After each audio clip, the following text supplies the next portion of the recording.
Hi, Jacq Hackett here. This week, I want to talk about self-doubt. I'm writing a report this week, and even after the extensive experience I've had writing consultancy reports, I still experience self-doubt. Because writing a report is never straightforward. It's never just about documenting your findings. It's much more about shaping a report that absolutely makes sense for your client and their organisation, that delivers them maximum value. Now, your report definitely mustn't shy away from the key issues that need to be put forward, but it also must really provide a balance so that the issues for the client can be moved forward. I think the difference between a report that is going to be actioned by your client and their organisation, that's going to get buy-in from them, and a report that's just going to sit on the shelf is really in the way it is written.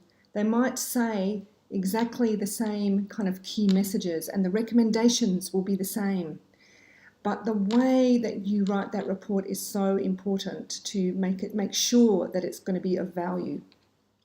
Your report cannot whitewash anything. I've never been an advocate of that. But yet it must take account of all the political and operational sensitivities, that are present in the way that it's written. So it's a big responsibility.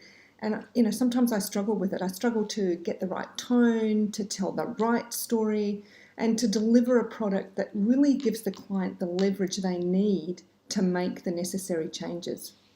So, of course, with that kind of responsibility, I do have self-doubt.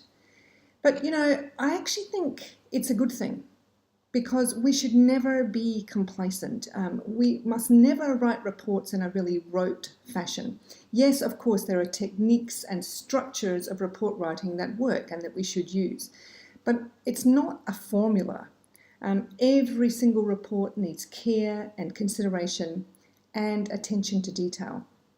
So, if you experience self-doubt as a consultant, it's very likely because you actually really care, because you're determined to do the very best for your client.